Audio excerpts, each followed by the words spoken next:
Olá pessoal, Carlos Palmer no programa Palmer em Pauta. Não deixem de se inscrever no nosso canal, dar o seu like. Bom, nossa entrevista hoje aqui é com essa pessoa fantástica que trabalha com poesias. Você quer falar alguma coisa para iniciar nosso programa? Eu gostaria demais de agradecer ao MAC Museu, a Fundac e todo mundo que tem nos apoiado no nosso projeto. E nós é que agradecemos a sua participação hoje aqui na nossa entrevista, que vai ser maravilhosa, pelo que eu já sei lá nos bastidores. Bom, quero agradecer também ao MAC, Museu de Arte e Cultura de Caraguatatuba, a Fundação Cultural de Caraguatatuba, a Fundac, Sandra Fashion Hair, ABP Produções. E dentro de alguns instantes voltaremos com a entrevista com esta simpatia de pessoa.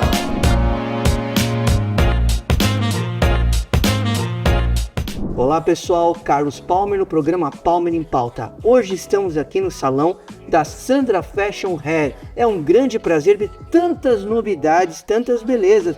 Para você homem, para você mulher que quer ter a sua prótese capilar, é só procurar a Sandra. Vários trabalhos que eles realizam aqui. Pintura, tudo de cabelo, não é mesmo, Sandra? Isso Conta aí. Um pouquinho pra gente. Nós trabalhamos com topo closure, na micropele. Isso aqui, gente, é modernidade, isso aqui é novidade. Para você que precisa colocar volume, para você que quer ter um visual diferenciado. Nós trabalhamos também com os mega hairs de queratina, mega hair de fita adesiva, nós trabalhamos com mega hair de tela, nós trabalhamos também com as perucas, trabalhamos com as próteses masculina e feminina.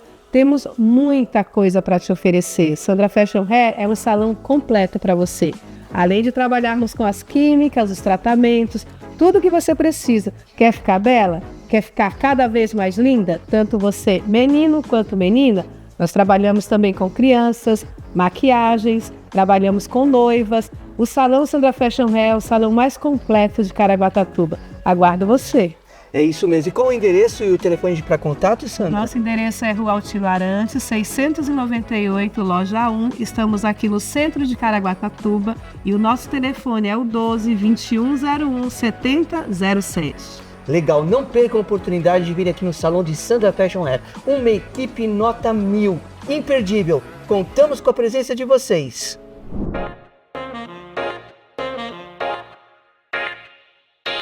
Voltando dos nossos comerciais, estou aqui com essa pessoa fantástica que é a Maria Elvira, que é mestre de cerimônia do Islã. Conta um pouquinho para nós, Maria Elvira, o que é o Islã, como é que funciona. Tem muita gente que não conhece, obviamente. É para essas pessoas que a gente vai começar explicando então. O Islã se trata de uma batalha de rima, nos moldes um pouco diferente do que as pessoas estão acostumadas a ver, porque ela tem jurado. Né? Então o poeta tem ali 3 minutos para falar sua poesia e os jurados vão julgando ali as eliminatórias, né? Então tudo isso favorece assim, é uma coisa muito lúdica, porque como eu sou mestre de cerimônia, né? Então eu acabo brincando com os jurados, né? Brincando com os poetas, fazendo uma dinâmica muito interessante que envolve não só quem escreve, mas também envolve quem assiste. Sim. Né? Então, e os poetas, pelo menos os poetas que a gente tem tido por aqui, cada poeta é uma aula. Olha. Então, que é uma perspectiva do povo, né? Essas aulas, né? A gente está muito acostumado a ver conteúdos de universidades e explicações rebuscadas e tal, mas o que me interessa, na verdade, é essa maneira de falar das pessoas que vão para a rua, do povo. No caso, tem muita referência e é tido como uma linguagem muito do hip hop, muito do reggae, né? Então isso tá muito misturada essa linguagem. Que na minha percepção, por que a gente abriu aqui em Caraguá, a gente trouxe o Islã? Porque existem trajetórias que precisam ser contadas. Sim. Né? Principalmente para o jovem e adolescente, eu já sou... eu tenho 44 anos, né? Eu estou nessa minha trajetória de rua e conhecendo pessoas e fazendo música. Fiz música por muito tempo, muita gente me conhece por causa da minha música, mas o que eu somo agora é essa experiência de autoestima, identidade e trajetória. Só quem está lá em cima tem trajetória? Não. Quem sai daqui e vai para qualquer espaço tem uma trajetória. Então eu e minhas companheiras que são do Islã, porque o Islã não sou só eu estou muito à frente porque eu apresento, então Maiara Nascimento é um outro nome que está dentro do Islã. Minha companheira Michele também, Michele Saig, que sempre lidou com questões da agroecologia também, super ligada às questões da terra. Maiara, que faz um trabalho de base com a garotada da Casa Beija-Flor, né? E eu, que em colisão com elas, em conversa com elas, a gente abriu esse espaço que não havia ainda em Caraguá. Então tinha já o Islã independente em Ubatuba, em qual a gente se espelhou, o Islã do Verso na Costa Sul São Sebastião, né? O Islã das Minas em Ilhabela, Caraguá não tinha. Então a gente falou, vamos fazer.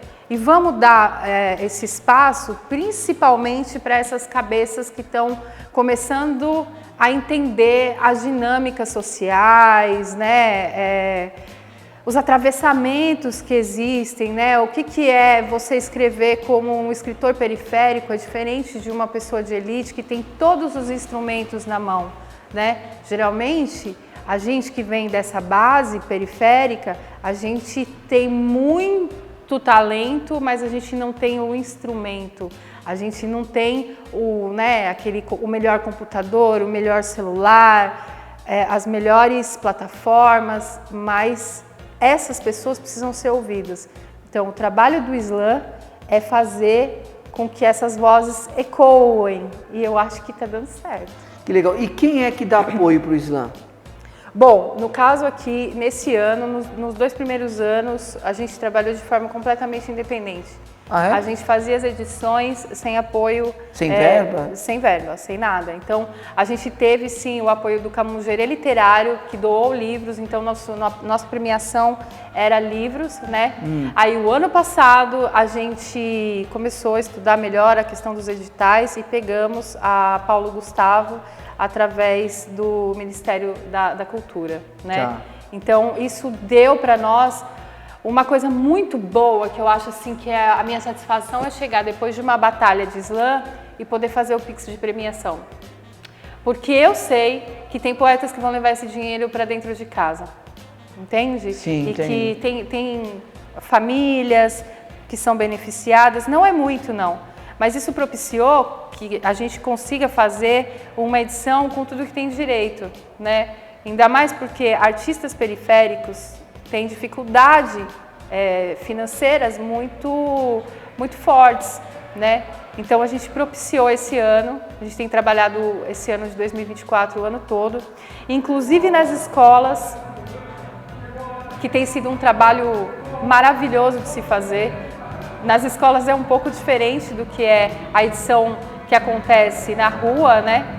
A escola, a gente trabalha com o que a gente tem. Então, se aquele aluno ele não tiver uma poesia escrita na hora, se ele sabe cantar, ele pode cantar. A gente dá o espaço. O que a gente faz é dar essa formação. Olha, o Islã é assim, vocês podem fazer assim. Vamos criar um grito de guerra, porque o Islã tem essa característica de ter o grito de guerra. O nosso é: a poesia, a mente alcança, esse é o Islã. Todo mundo grita, ponta de lança. Todos os islãs têm um grito de guerra, né? Que maravilha. E as faixas etárias, qual seriam? Só crianças, adulto, adolescente?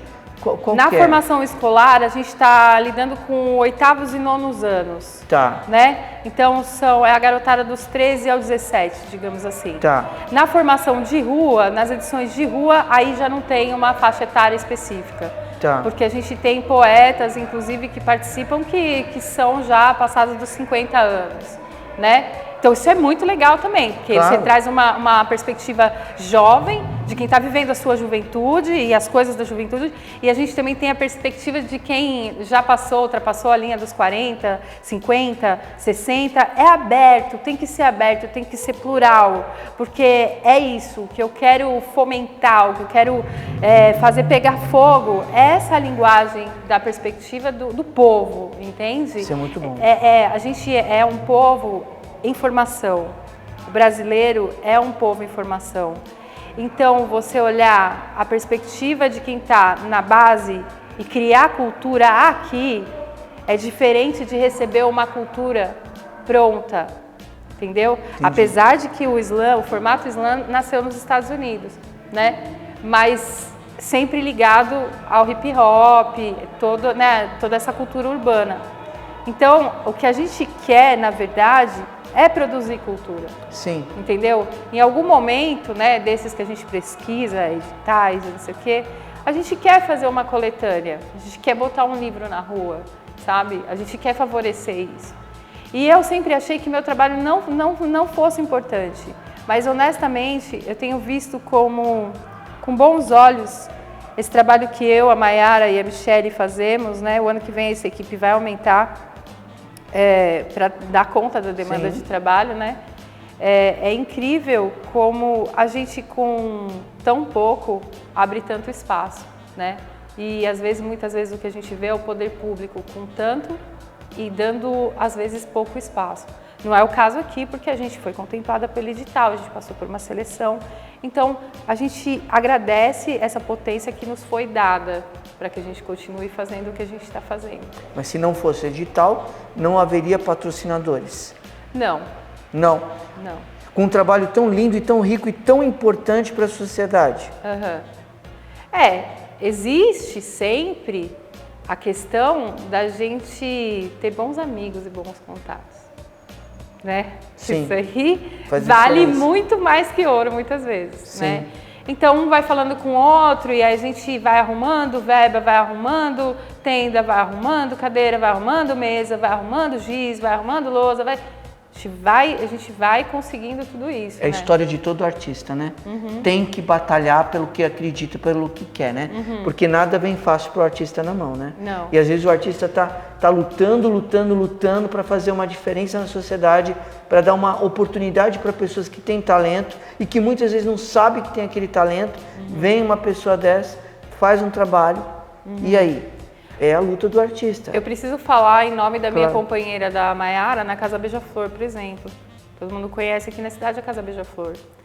A Mayara, esse ano, também conseguiu fazer com que alguns alunos dela fizessem um CD. Ela foi ao Teatro Mário Covas, né, fazer um show com as crianças da Casa Beija-Flor. Olha, que legal. Você imagina o impacto, e aí nesse caso a criança educa a sua família. Porque a família, às vezes, não tem essa estrutura de cultura. Sim. Ela não tem o básico que dirá cultura. Sim. Então, você imagina a criança se apresentando naquele palco para uma família assim. O que acontece? Essa criança devolve para dentro da casa a perspectiva de que o mundo é maior. Transformação, né? É transformador demais, demais. É muito potente. São as sementes que vocês vão colocando, vai despertando, elas levam também para a família começa a ter uma mudança comportamental e até mesmo na visão, né? Assim como eu sou o caldo de uma cultura que me antecedeu, por exemplo, né? Porque eu não seria a pessoa que eu sou hoje se minha mãe tinha 15 para 16 anos quando eu nasci. Mas a minha mãe gostava de ouvir música em inglês. Minha mãe traduzia as músicas em inglês. Minha mãe pegava a fita no rádio, sabe? Dava pausa e tal. Meu pai era ligado ao samba, a cultura do samba sempre foi. Compositor de samba enredo também sempre foi. Né? Então a poesia já estava ali dentro da minha casa, não importa se era uma situação de pobreza. Né? Mas tinha alguém ali que lia, tinha alguém ali que estava escutando música. Então isso é muito importante para a criança em formação. Muito importante. É muito importante, porque olha aí, tudo esse dom, né? E aquela coisa, motivação, né? Porque ela gostava da música e ela traduzia, e isso levava ela a traduzir. Ela era uma adolescente. Então, né? E ela amava aquilo. Então isso é muito bonito e deixou esse legado para você, né? Sim. Esse talento. E agora me fala assim, com toda essa formação, mas o que te inspira? Qual é o seu objetivo através de tudo isso? Hoje. O que você quer mudar? O que você quer transformar? O que você quer fazer com todas essas informações que você tem? Primeiro, eu acho que eu faço tudo isso passar a minha dor, minhas dores. Da vida, de uma série de atravessamentos que eu passei. Segundo, porque eu quero, talvez, dentro do meu quadradinho, evitar que algumas dores se repitam. Né?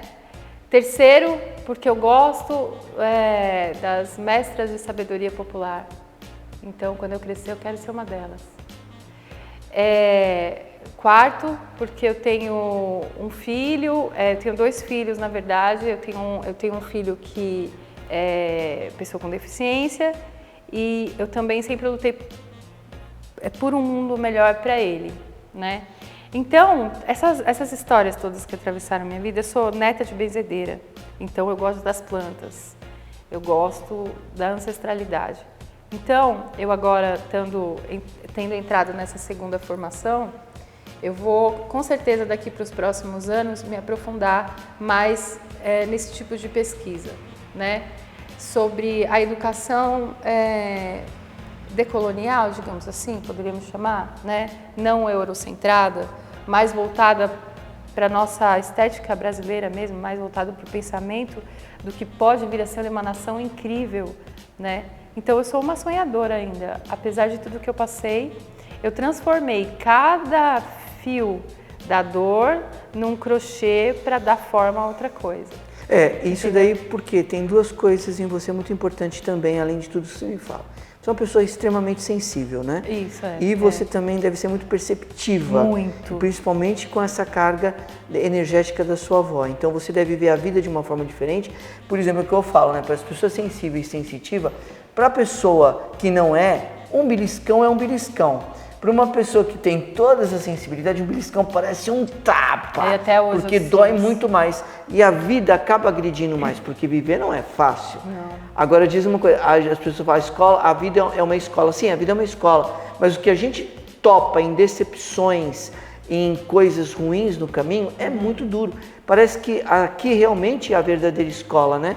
É onde a gente vem para aprender, para evoluir, para crescer, para nos entender, né? Porque na realidade o nosso maior inimigo é nós mesmos, né? E a gente tem que estar lutando com esses Zeus, que são muitos Zeus, né? Já dizia Freud que nós temos mais de 18 personalidades. Eu acredito. Então entra todas aquelas personalidades, começa a brigar, aí você fala, e qual delas que eu vou viver, né? Mas é bem interessante. E o artista, ele tem essa sensibilidade, por ter essa sensibilidade, ele apanha muito mais da vida, mas ele transforma a surra em arte. É gozado, né? Essa metamorfose que ele faz. Sim, toda dor, todo sofrimento ele está transformando em arte. É porque você não tem opção. Porque assim, se você... Nossa, gente, minha unha tá linda para uma entrevista, mas tudo bem. Porque você não tem uma opção. Ou você vai ficar muito amargo, que não é bom para você, não. Até por uma questão de cortisol no organismo, ou você vai transformar essa dor em adubo para outras coisas crescerem. Eu, há 2 anos atrás, caí doente, porque eu estava na mágoa de muitas coisas ruins que me aconteceram e tal, então eu fiquei bem doente. Mas eu prometi que quando eu descobrisse o que era, eu ia viver a vida com gosto. Eu não ia mais cultivar a dor. Essa foi minha promessa. Aí hoje, no ônibus, vindo para cá para o centro, eu fiz essa reflexão. Eu consegui notar, com muito rigor, o que foi que mudou. Eu consegui mudar. Eu consegui mudar uma química interna, entendeu? Que já era uma química da dor. A gente, lógico, passa por estresse várias vezes, né, na vida, é normal. O que a gente não pode é deixar que isso envenene a gente, né? Então, exatamente. Esse é um trabalho que eu faço comigo. Eu acho que tudo que eu faço comigo, eu acabo levando para fora, né? Eu estou escrevendo um livro também, faz 2 anos que eu estou escrevendo esse livro, sobre a minha trajetória no movimento Sound System, que é um movimento que veio da Jamaica e se instalou principalmente nos guetos de São Paulo. Os bailes de favela que eu cantei, as coisas que aconteceram que não foram coisas boas e coisas não tão boas, né? E aí ele desemboca nesse momento de conhecer mais da sabedoria popular, das medicinas populares. Agora eu estou numa faculdade que eu também estou estudando corpo, terapias integrativas, né? É uma formação pequena, mas ela já está fazendo um boom na minha cabeça e eu provavelmente não vou parar mais de estudar daqui até a minha velhice. Entendeu? Ótimo, porque é uma coisa maravilhosa, porque depois de ter os meninos grandes, agora eu posso me dedicar ao estudo e eu tô amando, tá sendo assim um bálsamo para mim. Assim. Nossa, que ótimo, você está buscando recursos para superar não só as dores, né, mas as dificuldades. Isso é Isso é primordial e é coisa de artista mesmo. O artista sente na pele as necessidades, né? E aí ele vai buscar na arte. Aí que eu sempre falo, né? O que seria da vida sem a arte, né? Sem graça, sem motivação, Nossa, sem nada, só né? pensa se a gente não transmitisse o que a gente sente. E tem um outro detalhe, né? Você vê muita gente hoje em dia, no mundo que nós estamos vendo, quando você vê aqueles moradores de ruas, mulheres assim, você fala, nossa, eles nunca estudaram, nunca fizeram nada. Mas se você for, que eu já fiz essa experiência, conversar com eles, tem médicos, tem advogados, tem professores. Sabe o que é isso? É estrutura emocional. Não tiveram a mesma estrutura emocional que você. Por quê? Quando a gente passa por uma dificuldade e a gente não consegue superar e vai transformando em adubo para essa dor, a tendência dela é crescer, se desenvolver e ocupar totalmente seu todo emocional. Espaço, isso. E aí, filha, qual que é o recurso? Você tem que sair correndo, você tem que fazer alguma coisa, né? Então, é por isso que tem que o quê? Você buscar recursos para enfrentar essa dor e para superar isso. Às vezes eu penso em desistir. Mas nunca. Sabe assim, por exemplo, porque projeto dá trabalho, né? Sim. Você pega peso também, não é Sim. só esse momento aqui, né, que é um momento dourado da coisa. A gente tem muito trabalho por trás, mas a cada edição eu desisto de desistir. Mas aí você volta. Porque é isso, porque quando eu vejo, né, por exemplo, o Matheus, que é um poeta menino daqui, Brinalta, Grubia, né, quando eu olho e vejo essa força gigante, a gente tem que ser árvore mãe, tá ali nutrindo por baixo das raízes, bora galera, sabe, vamos. Porque, como diz o Krenak, né, se a gente achar que acabou tudo, é muito cômodo, né? A gente está aí num mundo que está em emergência climática. Então, a gente trabalha como se a gente estivesse recomeçando todos os dias. Eu fico muito feliz quando eu vejo eles felizes, isso sim. Você viu a diferença que você está fazendo na vida deles? Você está fazendo uma baita diferença, porque você está dando oportunidade deles exporem aquilo que eles sentem e aquilo que eles são bons, né? Que esse dom, né? De escrever, de transformar, brincar com as palavras e brincar no bom sentido. É transformar as palavras em poema, coisas boas sonoramente para as pessoas. A gente tem que mudar a mentalidade das pessoas, porque teve um lugar por onde eu passei que foi dito assim para mim, mas você vai fazer o quê? Poesia com os alunos? Eu disse, Aí essa pessoa virou pra mim, mas ele não sabe nem escrever, que você vai fazer poesia. Aí começa já a negatividade. Entendeu? Aí eu falei assim, mas eles sentem, então eles sabem fazer poesia. Eu não estou falando de língua portuguesa, não que a língua portuguesa não seja interessante, que não seja uma língua riquíssima, maravilhosa, cheia de nuances, não é isso. Mas é que o que importa é a perspectiva da emoção sendo passada, de eu estou aqui, eu tenho 13, 14 anos, eu acho que eu posso escrever sobre mim. Tá. Só um minutinho que nós vamos para os nossos comerciais e já voltamos. Até já, pessoal.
Voltamos nos nossos comerciais. Maria Elvira, dá uma mensagem para o nosso público desse trabalho lindo que você está desenvolvendo, que você está fazendo uma coisa, que você está dando oportunidade de jovens expressar o que sentem, as suas emoções através da arte e da palavra. Dá uma mensagem pra gente. Primeiro, não sou só eu, né? Uma andorinha sozinha nunca faz verão. Devo agradecer meu coletivo, Mayara Nascimento e Michele Saig também, que estão o tempo todo ali trabalhando juntos. Mas o que eu queria dizer é que cada um acredite na potência que tem dentro de si, sabe? Às vezes é muito difícil quando a gente tem atravessamentos como pobreza, a gente entender que existem coisas tão belas dentro da gente que isso tem valor no mundo. Embora às vezes, muitas vezes não quantificável, mas é um valor imenso. Então, e para mim, todas as pessoas têm um valor, sabe? Desde a criança ao jovem e ao idoso também. Então, eu acho que o que eu queria dizer eu já disse, e o que eu vou colocar como cerne principal é que a gente precisa amar o que a gente é. A gente não pode ter essa síndrome de vira-lata, não. Nós somos um povo muito interessante. Muito bonito. Quer deixar um telefone para contato? Qualquer coisa, projetos, de preferência remunerados, gente. 12 99 633 2109. Se precisar da gente palestrar um pouquinho, é só chamar. Gente, esse assunto foi maravilhoso. Muito obrigado pela sua participação. Eu que agradeço, veio enriquecer muito nosso canal, nosso programa. Venha mais vezes, é um grande prazer. Pessoal, até a próxima. Obrigada.